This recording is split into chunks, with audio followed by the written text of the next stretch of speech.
উন্নত আকাশ প্রতিরক্ষা ব্যবস্থা একটি দেশকে সুরক্ষিত রাখে, এই ধারণাকে কেন্দ্র করে দুই পরমাণু শক্তিধর দেশ মার্কিন যুক্তরাষ্ট্র ও রাশিয়া আবারও এক নতুন প্রতিযোগিতায় নেমেছে।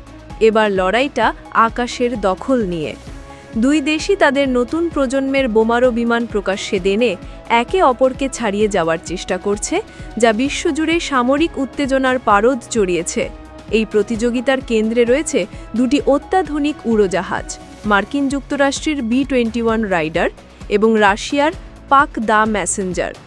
2023 সালের নভেম্বরে প্রথম আকাশে ওড়ে যুক্তরাষ্ট্রের ষষ্ঠ প্রজন্মের বোমারু বিমান B-21 রাইডার। মার্কিন সংস্থা নর্থ্রপ গ্রুম্যানের তৈরি এই স্টেলথ বিমানটি শত্রুর গভীরে প্রবেশ করে কার্পেট বম্বিং বা ব্যাপক বোমা হামলা চালাতে সক্ষম।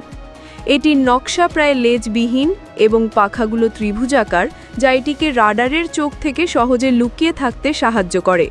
এটি প্রথাগত এবং পারমাণবিক দুই ধরনের অস্ত্রই বহন করতে পারে, পাশাপাশি ক্ষেপণাস্ত্র হামলা চালাতেও সক্ষম। B-21 রাইডার শব্দের চেয়ে কিছুটা কম গতিতে ছুটতে পারে এবং 50,000 ফুট উচ্চতায় উঠতে সক্ষম, ফলে এটিকে চিহ্নিত করা প্রায় অসম্ভব। অন্যদিকে রাশিয়ার পাক-দা এখনও আকাশে ওড়েনি, তবে রুশ প্রতিরক্ষা মন্ত্রণালয় এর নকশা প্রকাশ করার পরেই বিশ্বজুড়ে আলোড়ন সৃষ্টি হয়েছে। রুশ সংস্থা টুপোলোভি নির্মিত এই বিমানটিকে দূরপাল্লার এক নীরব ঘাতক হিসাবে দেখা হচ্ছে। এই সাবসনিক বা শব্দের চেয়ে কম গতিসম্পন্ন বোমারু বিমানটি 12,000 কিলোমিটার দূরত্ব অতিক্রম করতে পারবে। সবচেয়ে বড় চমক হলো, একবার জ্বালানি ভরলে এটি একটানা 30 ঘন্টা উঠতে সক্ষম হবে, যা মার্কিন B-21কেও ছাড়িয়ে যাবে।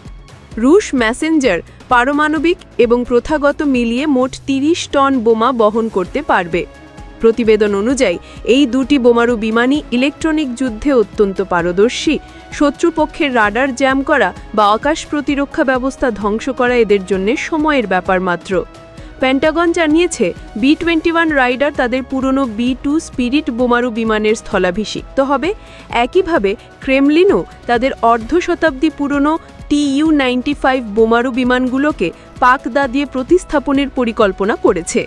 এই প্রতিযোগিতা প্রমাণ করে, স্নায়ুযুদ্ধের পর আবারও দুই পরাশক্তি আকাশের আধিপত্য বিস্তারের জন্য এক নতুন ও প্রযুক্তিগতভাবে উন্নত লড়াই শুরু করেছে।